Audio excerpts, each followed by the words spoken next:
You know that feeling when your track is almost there, but something's missing? That's where Con 417 comes in. Edgar Diaz and his team offer professional music production, mixing, and sound engineering that takes your sound from good to unforgettable. Whether you're recording at 2 p.m. or 2 a.m., Con 417 is ready because where music never sleeps, your creativity doesn't have to either. Ready to elevate your tracks? Visit EdgarSDiaz.com, that's EDGARSDIAZ.com, or tap the link in the description to send your tracks to Edgar Diaz today for professional mixing and sound engineering. EdgarSDiaz.com, where music never sleeps. Find them online or check them out on Instagram at EdgarSDiazMusic.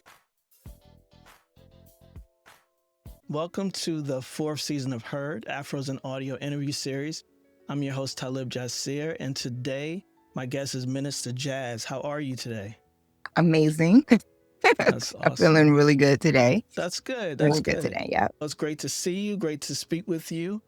And for people meeting you for the first time, how do you usually introduce yourself and the work you're building at Much Different? So for people meeting me for the first time, you can call me Digital Tubman. That's how I would introduce myself. Nice. Because I'm very aware of how we're being used in these digital streets and what I like to call on the digital platform plantations. And I've created methods to help us to escape. Yeah. Got you. We're going to definitely dig into that a lot more because I'm sure you've piqued some interest. We'll definitely jump into that even more. You've lived multiple lives: hairstylist, reality TV winner, digital organizer, and now full stack developer. When did technology stop being a tool for you and start becoming the work itself? In 2015, my image and likeness was used on products to sell products for other people. And I had to go to court. And it wasn't until 2020 that court dispute was resolved. And that was the same time during COVID. And during COVID, what can I do to protect myself? Because a lot of the photos and things that were being used were on Facebook. And I started doing research during what I call COVID college. I started teaching myself how to code, and it just grew and grew from there. It came out of wanting to protect myself and protect others. Wow, that's an experience to have, that your likeness is out there and you didn't consent to it. Like you said, I was on a reality TV show, and I did not know what I was signing. Just so many times when we join platforms, we click to join and it says, if you click here to join, you're accepting our terms and our agreements and our policies. I wanted to be on the show. So I just signed whatever it is. I was like $100,000, not thinking about the bigger picture of what that means for my image, my name, my likeness, my IP to be taken from me and used by another company and another entity without my full understanding of the concern. Yeah. I mean, it's happening more and more. And you're talking about 2015. 2015 was when the images started appearing online. And it wasn't until 2020 that I won the case. It took a while. Yeah, it took a while. And also, technology wasn't even where it is now in 2015. Oh, no. When all of this was happening. Not even. Yeah, not even. Like, not the maniacal understanding of what was possible with our data wasn't even fully fleshed out. They had some idea how bad they wanted it to get, but they didn't really have the technology to do it. Now they have the technology to do it along with it. And so we do it every single day. Every person who is a part of social media, any creative software, anything, we are very quick to press, I agree, on our gaming systems, whatever it is. I agree, just get this contract out of my face already, not really understanding what could happen. Now, I think the false sense of security for most individuals is that they weren't on a television show, right? They don't think it's significant enough. They don't think that there's any gravity to just little old me signing away my image, my voice, or what have you. Talk to me about that a little bit. Yeah, I will. And this is where it makes the most sense. Collectively, we are giving away our image, our likenesses, our voices, our IP. And in 2025, Facebook made $205 billion. And a lot of times I have to break down a billion because people can't even conceptualize what $1 billion is. So say 1,000,000 minutes ago was last week. 1 billion minutes ago was 1933. So really understanding that for Facebook to have made $205 billion, we're talking about before AD, like 4000 AD. You understand what I'm saying? That's how long that money is. And we are contributing to that every single day. And how much money are we getting back from that? So it is the collective IP, voice, image that they're making money off of. And when you do read their terms and agreements, you'll see that they are royalty-free, irrevocable. You can't erase it. You can't do anything. They can sell it. They can license it. They can do whatever it is that they want to do with that. And we're saying yes every single time we use the platforms. Yeah. We're saying yes, take it. We're saying yes, I'm giving it over to you. And we're doing it for this false sense of currency, which have become likes and views. Because I'm old school, makes me think of hip hop. When a lot of these artists were signing on and giving their IP away to the record labels to be famous. They just wanted to be famous. And then many years later, the record labels have millions and millions of dollars and they're working at the DMV. They don't own their masters. So it's the same thing in a much, much larger form. Like you said, they have the technology and we created the technology. They would not have this technology if it wasn't for us giving it over. Absolutely. Yeah, it puts a deeper meaning to if there is no product, you are the product. Terms get thrown around and statements get made and it's just, again, I'm little old me being the product, whatever. No, it's not whatever at all. No, it's not. Yeah. It's not strange that I compare it to the plantation because back in the day, cotton was a very high commodity. They would not have been able to make the millions and billions of dollars that is the foundation of this country if they didn't have all those individual people every day picking. And so it again and again and again, we're contributing to this cycle in this system of we're doing the work and someone else is benefiting. Yeah, for sure. And you liken it to a plantation. I liken it to modern day sharecropping. Just thinking that at some point we'll be able to get off the farm for how much work we put in and how much money we're banking. That was the whole system. And then, oh, but it's not enough. Oh, but not yet. Oh, next year. You know, maybe you'll be able to get yourself out of the sharecropping agreement that we have. Yeah. It is that. And people are truly repeating history because they are lacking awareness in how this game goes. And it's a rigged game. And it's a rigged game. Yeah.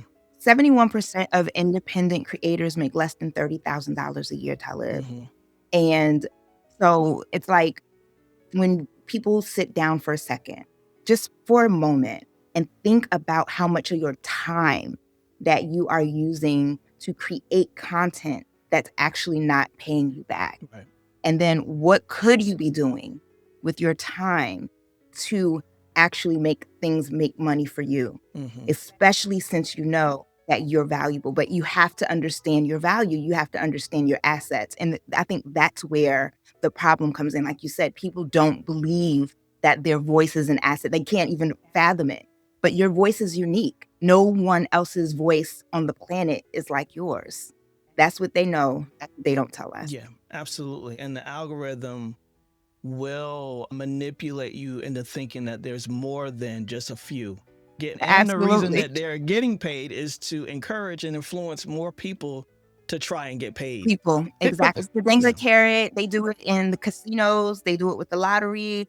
Like, it just gives you that hope that maybe one day I'll go viral. And if I do go viral, then I'll make some money. But talk to people that have gone viral before and how much money they've actually made from it. Absolutely. It's a moment. Yeah. It's a moment. And the good news about this conversation is it's going to go somewhere else. It's going to go somewhere, hopefully in a way that presents some optimism for folks because, absolutely, it's a hard pill to swallow, but at some point it's got to be swallowed. And this is the work that we've done in Afros and Audio. This is the work we do with each other for creatives. It's a matter of care and concern and understanding of how we're actually being played in Right. our faces, and being willing to have these conversations that aren't about busting your bubble, but is about divesting and rebellion in what is possible if you are able to understand how much more powerful you actually are. So let's get back to it. I Right. have some more Right. questions for you. Okay. Much Different is your company, and you built that from the ground up. Mm-hmm. What problem were you trying to Mm-hmm. solve that you couldn't find an existing solution for? The problem that I've solved is receipts. We do not have receipts that we own what we say that we own, that we are who it is that we say that we are.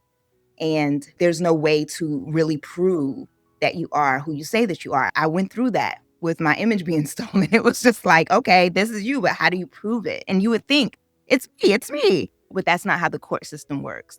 And so I developed a infrastructure that not only supports you in having the receipts that you need, that protects your voice, but also that redirects funds whenever your voice is used back to you. When your voice is used with consent, you receive the benefit from that, not some random platform. Yeah, so important. And you're very clear that voice is intellectual property. Oh, yeah, Yeah. absolutely. And when did that reality become unavoidable for you? You know this, Talib, when we met, I had created the first ever Black-owned live recording podcast studio in Brooklyn. And that's when I started understanding the power of the record. You know what I mean? And I was just like, oh, snap. So if we record these things on our microphones, we actually own these people's voices now, like according to the law. And I was like, wow. Now I had to go, but is that fair? You know what I mean? And that's the part. But with that information, a lot of people don't do that next part where but is that fair? Right. They just let you record on their stuff and then they take it and they're like, I own it. Even with a camera, a lot of people don't know this. If a photographer uses his equipment to take pictures of you, he owns those photos, not you, just because you're in the photo. And so the same thing with your voice. If you record this series, like literally you would own this footage, right? I don't have rights to it. I can ask and request to be able to use it. But because I'm recording on your platform, you own this. So that's how that works. And once I had that knowledge, it started marinating in my own moral system. So that's where the things get different, because some people don't have the same, most people don't have the same moral system that I have, where I was just like, I think that people should give consent before they decide to record, or they understand what it is that they're giving over. But voice for me has always been very important, not only because of podcasting and the world of storytelling, but because my mother is visually impaired.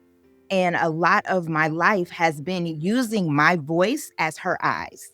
So voice to me is valuable. She was able to go through her master's degree program because I was able to read to her. You know what I mean? And so when you understand how valuable voice is from that kind of lens, everything that I do is voice first, voice centered. I want my mom to be able to hear it. I want my mom to be able to participate.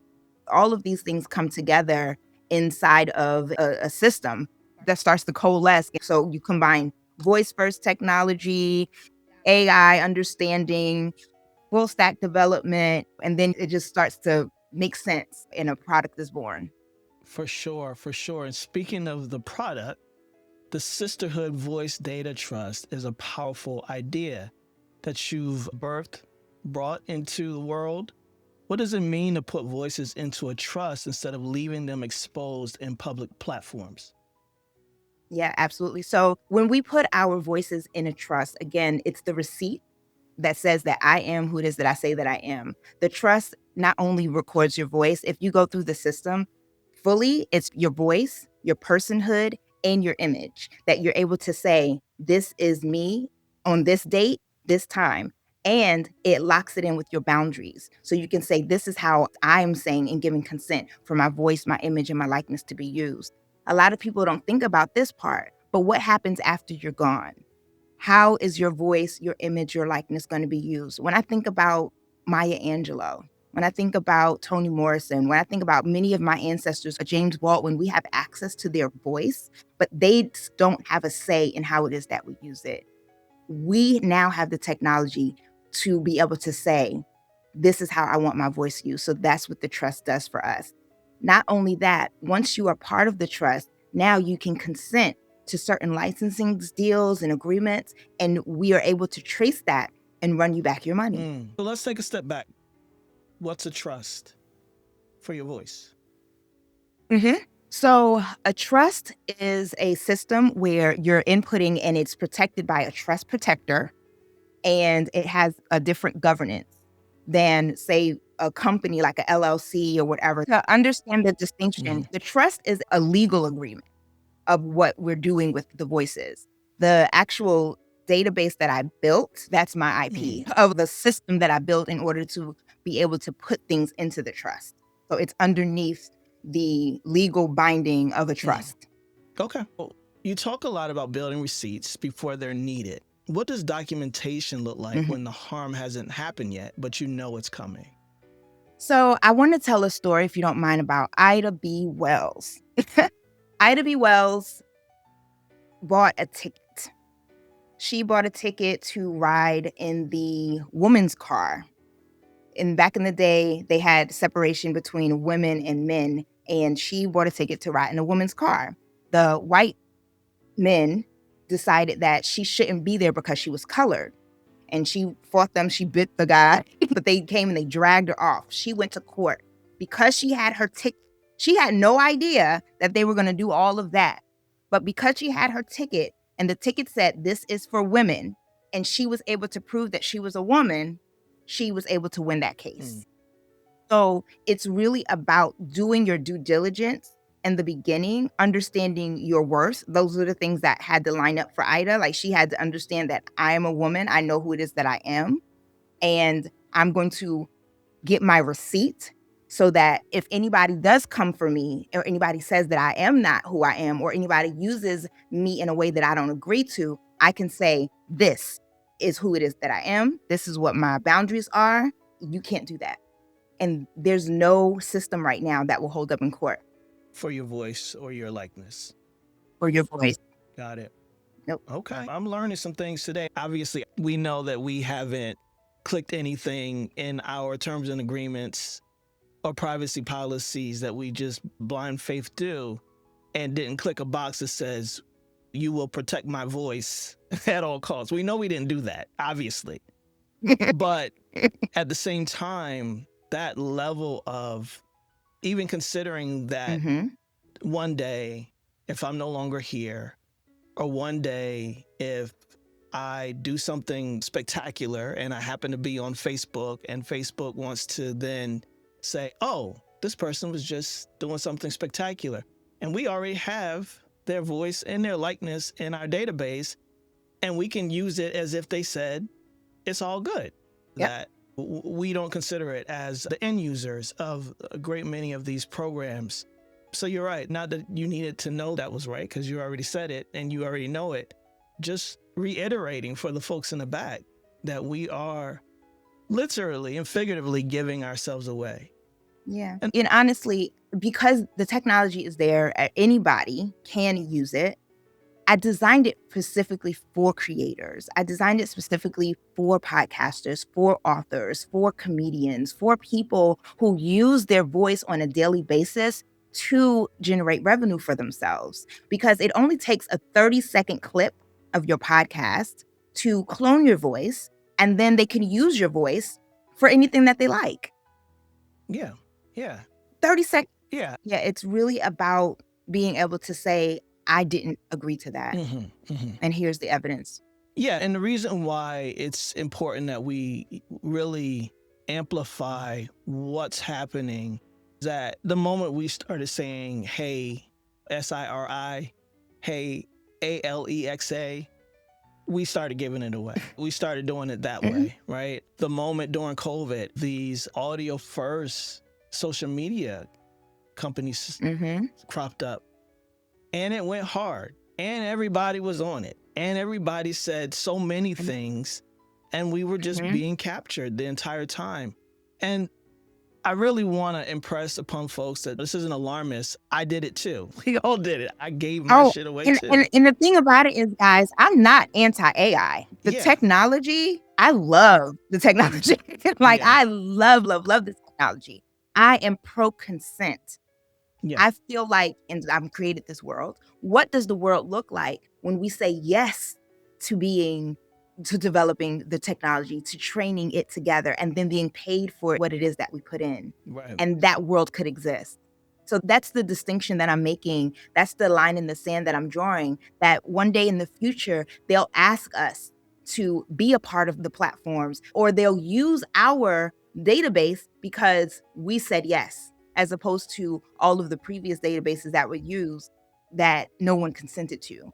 Right. We get to make that obsolete. That's a possibility. No, I love that. So what does that mean for the creator who has everything on Apple, Spotify? We've already spoken to, Alexa and everything else. How does this solve for that? We've already given ourselves away. Now, how do we get it back? We didn't give all of ourselves away because the future still exists, right? Yeah. So it creates a timestamp. It creates like a line in the sand from the day that you register. However, what I want to say, use the technology that was built by you. So many people are afraid of AI. They're like, oh my God, I don't want to use it. It's going to do this to me and do that to me. No, you built that. Yeah. You put your voice into it. You put your IP into it. You put your art into it, your intellectual property, your systems, your methods, your slang. Use it to your advantage. So that's my advice to anybody, is make sure that you don't run away from the technology. Use the technology and then redirect it so that it becomes a benefit for you. Yeah, for sure. Don't be abused by the technology. Right. And at this moment, we are definitely being abused, exploited. And running away from it. Right. And afraid of doing more of that. We don't want to be abused. We don't want to be exploited. So that is where some folks' fears are. But there's balance in everything. And if you've given it away here, then you might have given it away there as well and aren't aware of that part. So technology's here. It ain't going nowhere. It's evolving. And one of the biggest issues, I was saying, in our communities, but also in any opportunity to keep impoverished folks back, not that our community and poverty are synonymous, two separate things. There is a point where technology moves without us, and it's 2026. Like, that's over. We don't want technology to move along without us, working inside of it, working alongside of it, also benefiting from it, because that's the most important piece. Yeah. The thing is, technology has never moved without us in the sense of it moved without our consent, but it always needed the people in order to make it manifest. Always. It always needed the people. It's not doing what it does by itself. Sure. And so the feeling that it's happening to us and that we're not participating in it, that keeps us disconnected from it. But we are the original technologists. We're the original coders. We are the originals when it comes to this game, and we get to claim our power back. We get to understand what it is that we are putting into these systems and how it is that we can use the systems to then benefit us. So I'm just saying what you're saying. It is about turning it around so that we're able to benefit from what it is that we've put in. For sure. And I was definitely referencing accessibility to it. Agree with everything you said about us being the pioneers of most and all of this, but our access has been very much limited. And that's something that we all want, and we're all rallying and championing for to change, especially with AI being what it is and where it's going. And I'm glad you mentioned previously about the fact that it's not about being anti-AI, but you are very anti-erasure. Not at all. But how do you think about ethical AI deployment when working with marginalized communities? So for me, ethical AI begins with consent. When we understand what the technology is and how it is that these large language models have been trained, they've been trained based on all of the collective IP that we've been putting on the internet since the beginning of the net. And a lot of people didn't understand. And some of the developers that actually developed this technology didn't even understand that's what they were doing, that they were acquiring all of this data that would then be able to coalesce in what it is that we have now. When we talk about marginalized communities, it's about making sure that they understand that it's not this outside thing. It is you. Like the technology is you. Okay, for instance, I created the DDs, which in a DD, your digital double is actually tethered to a human. So it's not an AI that exists without the human's ownership. Okay. And so with their DD, we created a system where it's accessible via telephone. I created this because I was working with reentry populations who are not allowed to use the internet for certain reasons due to their parole parameters. But they still need to have access so that they can make their appointments and they can do all of these things. So if we use analog technology, we can still access the digital technology. So we created that system. So it really about being creative, innovative, and connecting the analog with the future and making systems where we're putting marginalized communities first. We're understanding what their needs are first. Like I said, developing things so that my mother can use them because she would be considered part of a marginalized community of blind people. Okay, we need to make sure that when she's navigating the internet, that it's passing the AA requirements, that you have your accessibility. So it's really about thinking outside of yourself and building from the lens of the marginalized. Once you do that, everybody else is taken care of. Always. More of us need to be building. Yeah, more of us. I think it's high time we prioritize learning what we don't know in order to, one, demystify it for ourselves, right? The more you know, the better off you are. The more you know, the more you can create and do. So that is definitely something that we want to encourage people to really prioritize and then seek out the options and the opportunities that are there that are more ethical, that do allow you to create the way in which you feel comfortable with, because it's out there. And this is another step in the right direction for humanity and technology. Right. Yeah, so I definitely appreciate that. You said that listeners can't always tell what's real anymore. What happens to trust in audio when voices can be cloned and replicated without consent? So that is why the DDs exist. Talib, when I'm being honest, I'm creating a different world. That's why it's called Much Different World. We need to, and we get to, this is the opportunity to create the trust that we're seeking. There is not another way that I can think of. Somebody else may be able to think about it, but I haven't found out a way to be able to trust cloned voices. And they sound like us. They sound like our grandmas. They sound like our children. How can we trust that? But when you're inside of Much Different Worlds and you're inside of that ecosystem, you know that each DD is tethered to a human. You know who that human is. You can verify the receipts of that. They have ownership of that particular AI. They are saying that this is my knowledge, my wisdom, my legacy that I'm tethering to this information, and it's going to be filtered through my lens. So the visionary part of what it is that I've created already is that we don't have to question it when we are tethered to it. So far, everything that has been happening has been a matter of extraction. My method is a matter of integration. And you already have a really great success story that I'd love to talk about and share with the audience. Tell us a little bit more about Joanna and the comedy tour that you are working with and that you've created this DD for.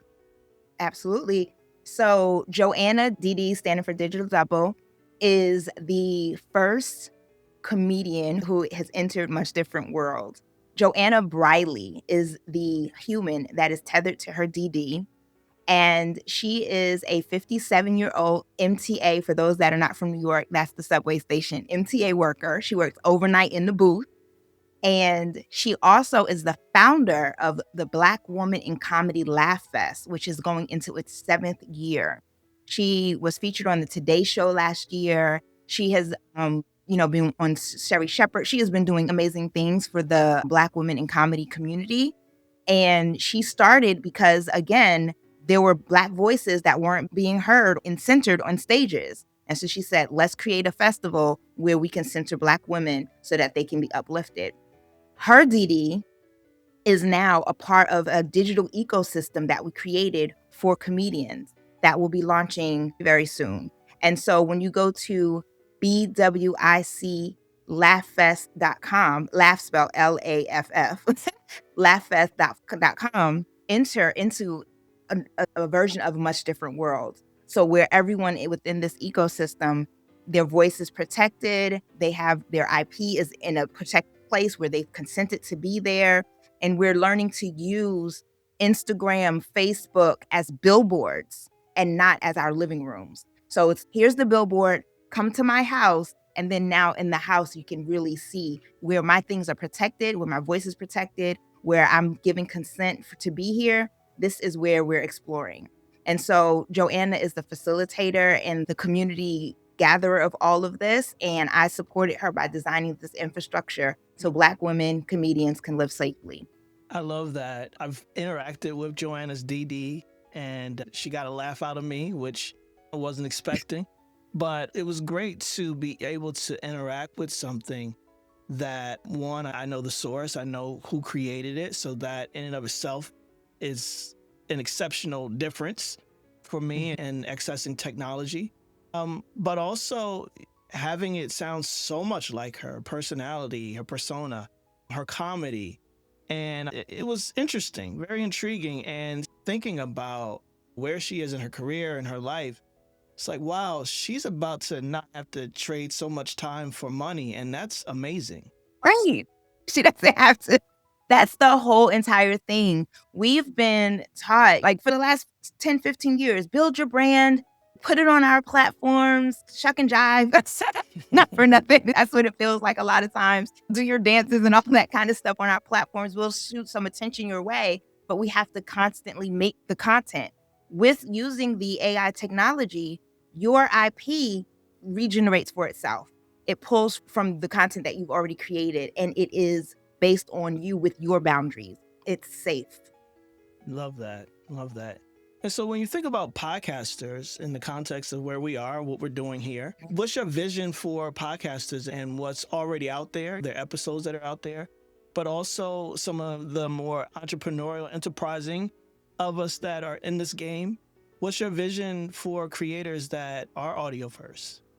Yeah, so essentially, if you visit Joanna's platform, you will see the vision for podcasters as well, because this system now that it's been created can be duplicated and scaled, and it could be applied to various communities. Communities of comedians is where we're starting, but it could be applied to the podcast community. It could be applied to the author community. Where it can go is endless in regards to like coaches. Like it's endless in regards to what can happen inside of this ecosystem of much different world, where you're consenting to allowing your information and you can withdraw it. And nobody's saying that you can't withdraw it either. So that's the part that people might not even understand as well, how important it is to be saying, I consent to this today, but I also can say I don't want this tomorrow. Mm-hmm. We can't do that with our current platform. But right now, it's built in a way where comedians could use it, podcasters could use it. We can build different communities around this. So if you have a community that you're saying, you know what, I would love to bring a safety net around my community, get at me, because that is how we'll be able to do this and scale. Yeah, I can't wait for people to go and interact and experience the Joanna DD, because it's game changing and brings some hope to where the future of technology can go. I'll just say it can. Right. And that's the point, is really for me, it is about bringing hope to the conversation, because right now it's a lot of fear and dread, and there's not a lot of options on how to get out of it. So what I've done is I've created a promo code for your audience. Oh, awesome. Talib. Cool. So the first 10 podcasters, they'll be able to get their voice protected for free. Oh, wow. Okay. And you have your voice protected, Talib, of course. Can't leave that out. It's cool. It's a playground in this moment for me. And I'm not saying that to say it's not serious. But what I am saying is that we are all moving in directions that feel unknown. And we're working to the best of our abilities, but with more awareness, more knowledge, and more ownership. This world is going to get a lot better. And the creators that as of right now, especially for podcasters, and I've already hinted towards it, and my mind is on divestment every single day from different conglomerates where we're simply just not seeing the return on the investment of our time, our money, our efforts. But I'm not trying to influence a generation right now. I'm just trying to influence me in doing this and then Yep. be the example. And so I feel like Yep. these are the opportunities where folks like Joanna, folks like myself in leadership, we can be the example. We can show what it looks like to Yep. say, listen, I understand our attachment. I understand our fears of detachment. But look at what we have to gain if we really considered what ownership looks like. If we really take ourselves out of their game, put ourselves in our own game, and then they have to play it by our rules, not the other way around, which is what's been happening. Yep. So you have a timestamped cryptographic of your voice, and it's documented. And before anybody can clone it from now into in perpetuity until you change it, whatever, that's yours. And that is a gift that you're also giving to your listeners to be the example of what's possible and understanding what it takes to step outside of the systems designed to harm us. And I don't run away from trailblazing. So here we are, and we're going to figure this out together. And I know that I have spoken to them, I've interacted with them inside of our community. I know there's a brave few that are willing to see, test out, see where things can go and how they can work for them. Yeah. We have a few podcasters that are already registered in the system right now. That's what's up. That's what's up. All right. So it's happening and it's growing. Yeah, that's great and so necessary. And you've already hinted on this, but if there's anything else that you would say to a podcaster hearing this for the first time and they're just like, okay, I'm intrigued, but I'm still don't know. I don't understand. What should they understand? Yeah. The thing about it is that understanding comes with inquiry. Yeah, absolutely. It feels very simple, but we make it hard. You can't understand unless you ask questions. So being okay with not having all of the information and then asking where the gaps need to be filled, as opposed to filling in the gaps with fear or ignorance. That's it. So really understanding what don't you understand. That's the part. Right. And then asking the questions. Yeah. The funniest part about it, and this is just human nature, is that we don't understand a lot, but we still agree and consent and move forward without the understanding. And then something comes along that would benefit you to understand. And it's, I don't know about that. You know what I mean? So we're interesting humans. It is what it is.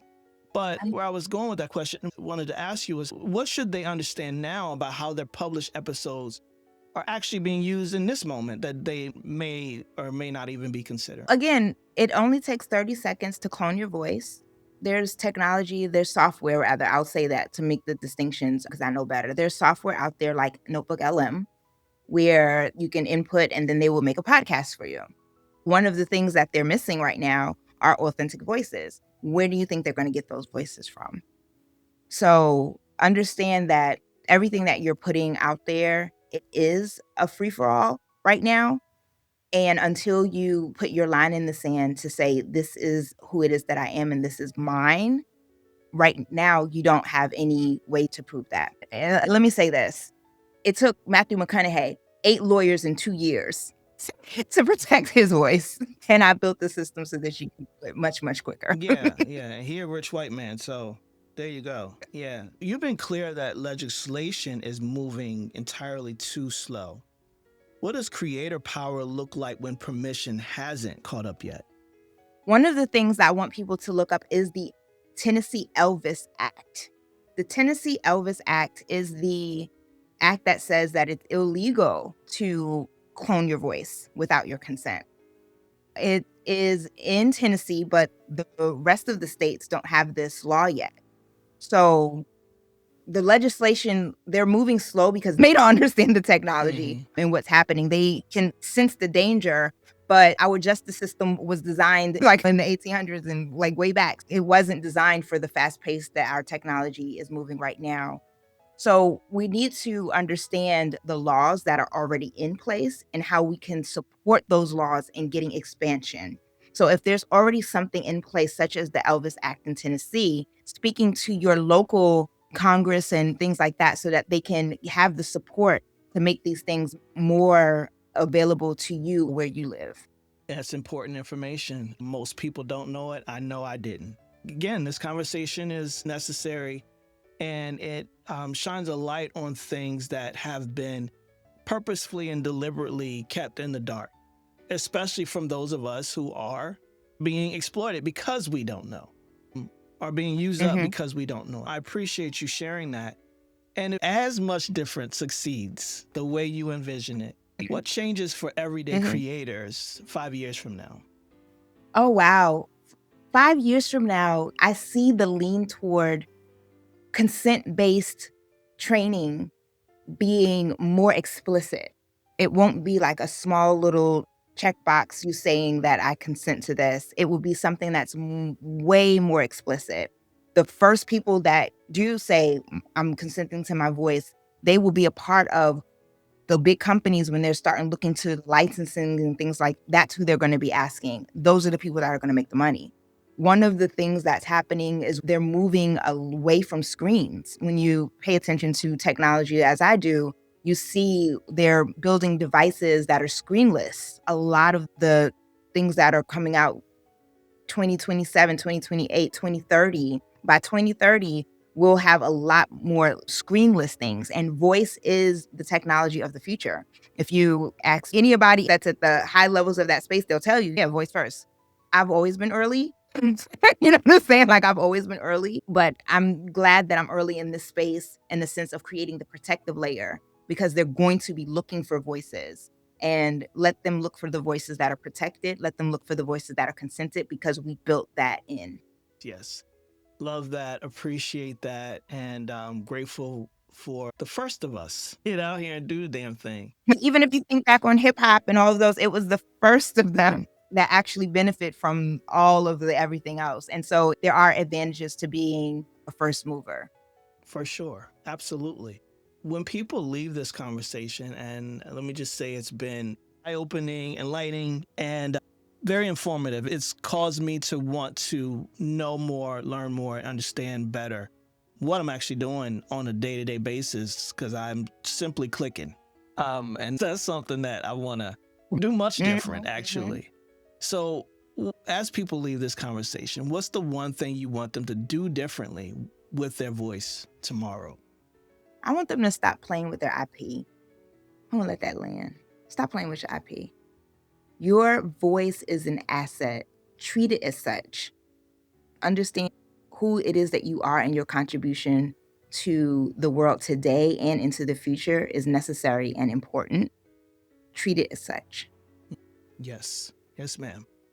Thank you so much for the conversation. Get your voice registered. Get your voice registered. If you had to take one action, get your voice registered. A muchdifferentworld.com. For sure. Thank you. And you already ahead of me.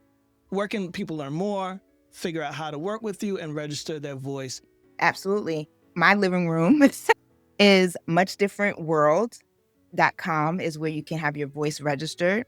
Sisterhood Sit-In is the place where, just like you said, you want to start slowing down and understanding what these terms and agreements are. We've created the Sister Safe Registry so that you can know all of the different companies. We created a rating score in regards to being safe. So understanding what that means when it comes to your brand and just another deciding layer of if you want to actually participate in this platform.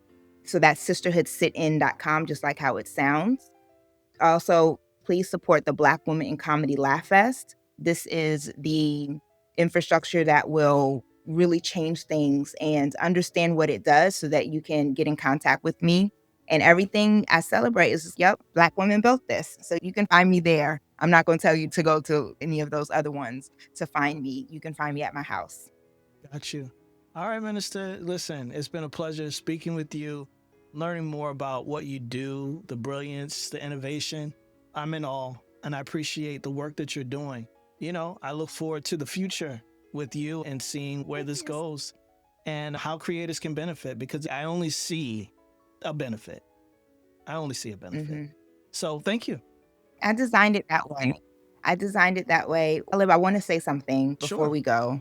You have been a light and a beacon and a source of hope for so many creators over time. And I just want to make sure that you know that and that you get your flowers every single time. This series has been going on for many years. It's so valuable and so much great information.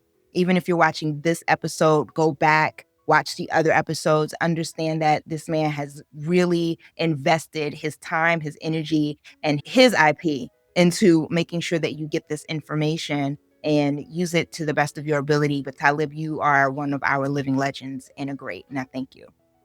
Appreciate it. Thank you so much. You gotta leave that in there. Don't edit that out. I will not edit it out. I won't even edit that part out. But thank you. Thank you. Listen, I receive it and I appreciate it. And I appreciate you. So until we speak again, thank you so much. Take care. Bye, everybody. Peace.